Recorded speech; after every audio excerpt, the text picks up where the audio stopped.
Nang matapos na si Sinding magbihis, ay nilagay niya na sa paper bag yung damit na sinuot niya kanina. Pagkatapos kong mag-ayos ay lumabas na ako ng comfort room. Hindi na mawala ang matamis ng ngiti sa aking labi dahil sa ganda ng bestida at bagay na bagay iyon sa akin. "What took you so long?" Yan ang binungad sa akin ni Franco nang makalabas na ako ng comfort room. Napahigpit na lamang ang hawak ko sa paper bag habang nakatingin kay Franco na ngayon na nakakunot na naman ang noo. "Nagpalit lang ako ng damit." Ika ko at lumapit ako ng kaunti sa direksyon niya. "Well, that dress suits you very well." Papuri niya sa akin habang nakatingin sa bestidang suot-suot ko ngayon. Alangan akong ngumiti sa binata dahil nakaramdam ako ng konting hiya dahil sa paraan ng tingin niya sa akin, mula ulo hanggang paa. Sa totoo lang talaga, okay naman yung bestidang binili niya sa akin. Saktong-sakto lang ang haba at halos parang sinukat lamang sa akin. "What's that?" Isang malagong at nakakatakot na boses na wika nito. "Ha?" Yun na lang ang naisagot ko sa binata. Doon ko lang napansin na napatingin siya sa hawak-hawak kong paper bag na pinaglagyan ko ng bestidang binili niya para sa akin kanina. Ito ba? Nilagay ko dito yung suot kong damit kanina."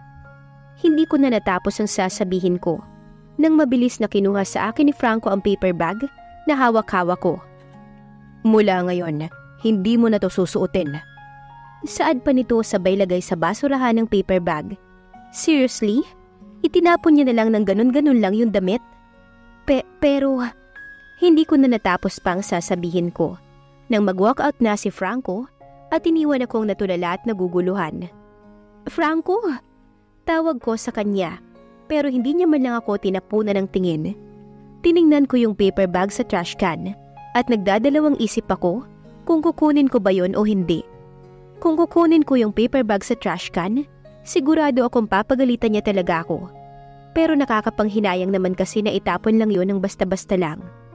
"Franco, sandali lang!" Sigaw kong muli sa binata, pero gaya pa rin ng dati, hindi niya ako pinansin.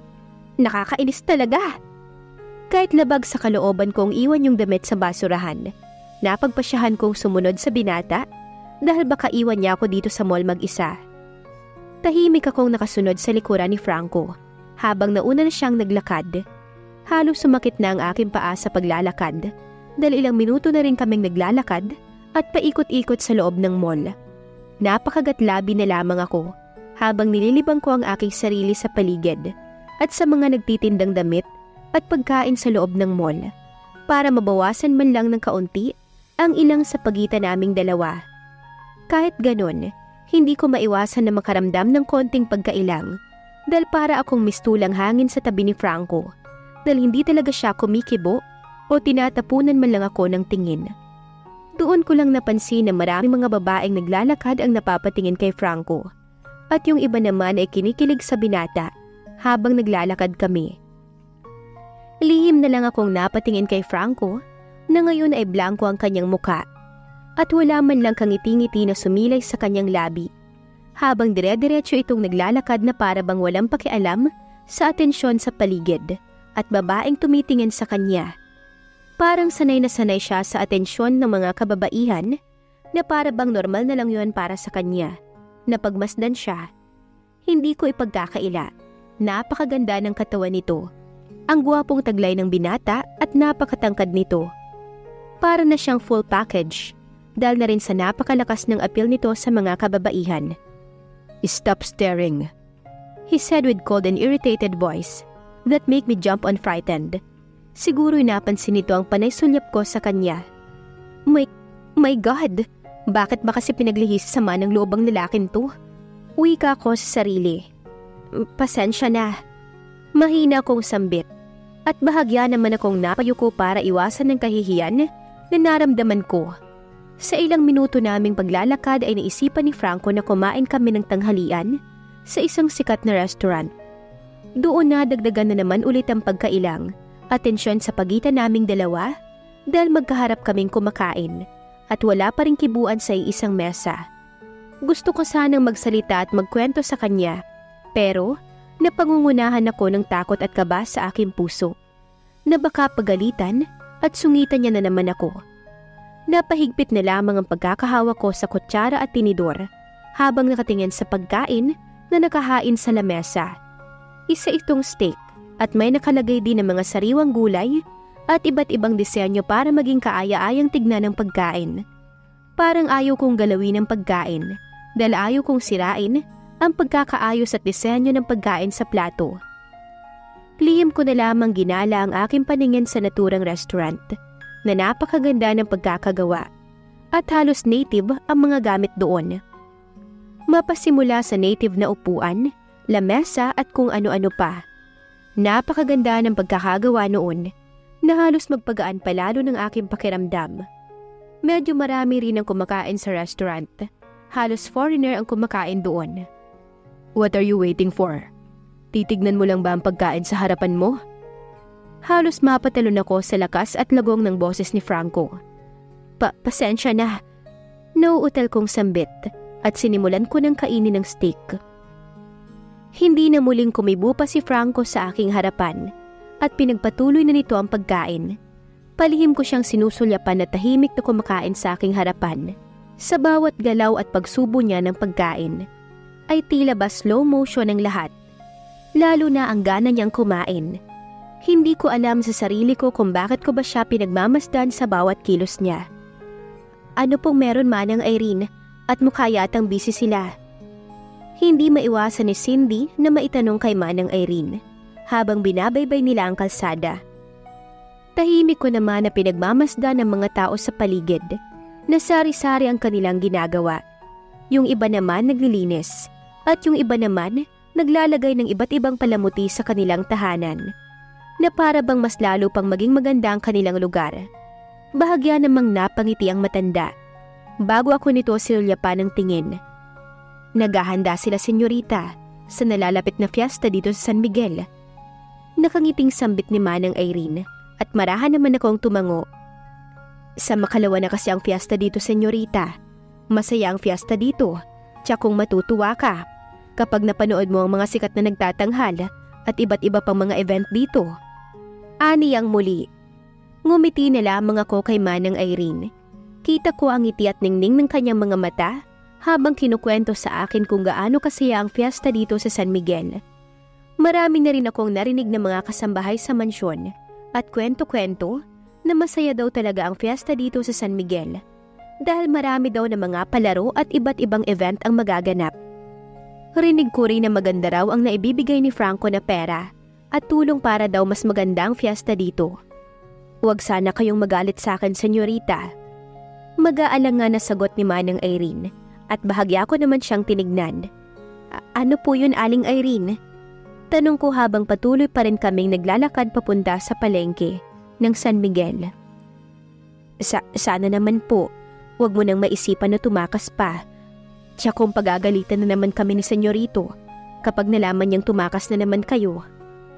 Ani ang muli at napahawak na lamang ako ng mahigpit sa hawak-hawak kong basket. Kita ko ang takot at pag-aalala sa mukha ni Aling Irene habang nakatingin sa akin. Alam kong nababahala na naman siya na baka takasan ko siya anumang oras.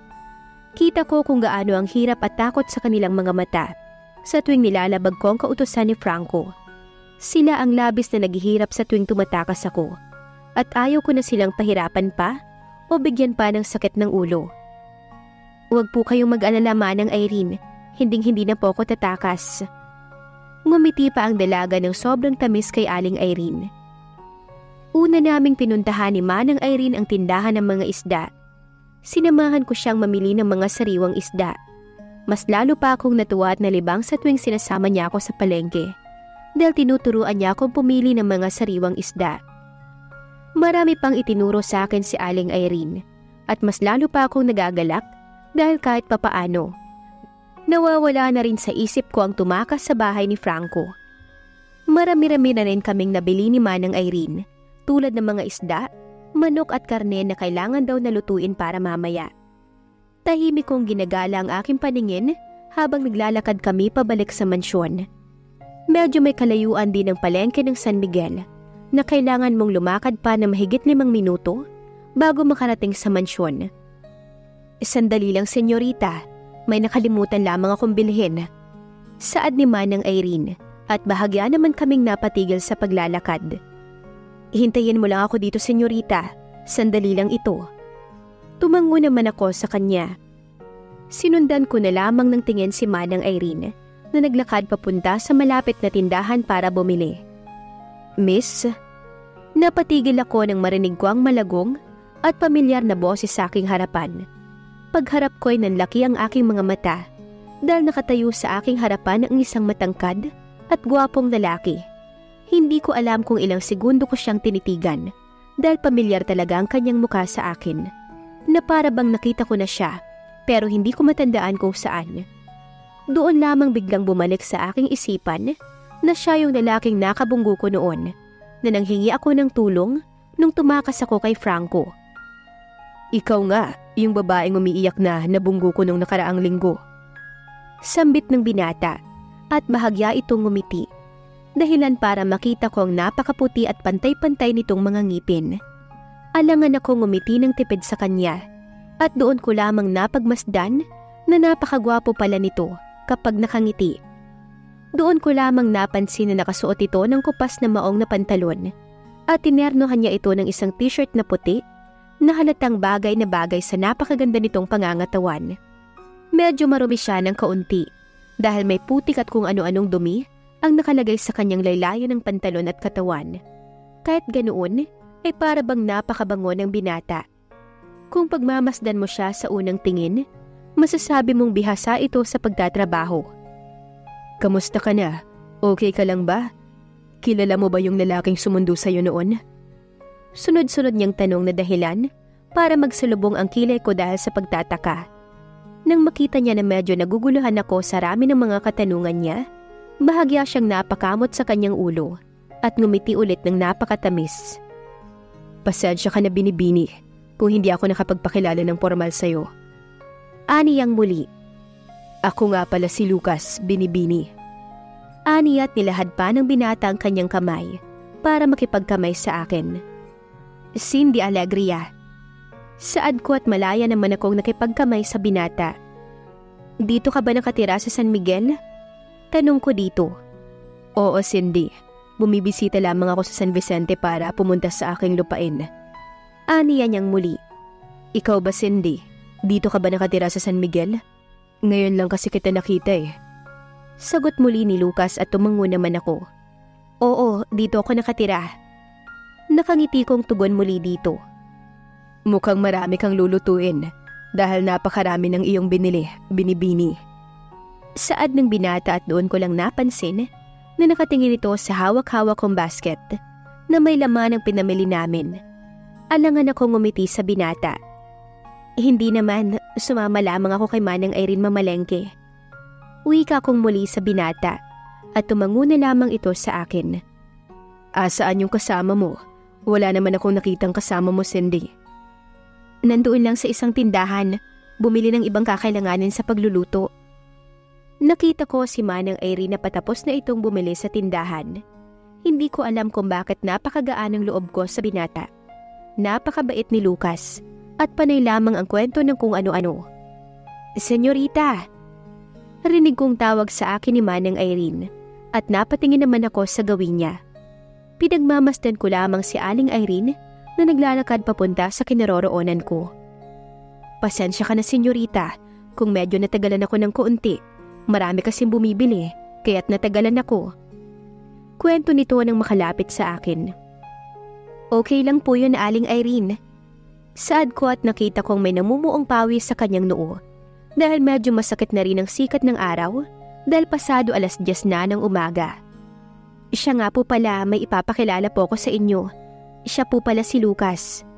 Hindi ko na natapos pa ang sasabihin ko nang bigla na lang nawala ang binata sa aking tabi. Sino nga ba si Lucas? At anong magiging ugnayan nito kay Cindy? Abangan sa susunod na kabanata. Please like, share, subscribe for more updates. Maraming salamat po.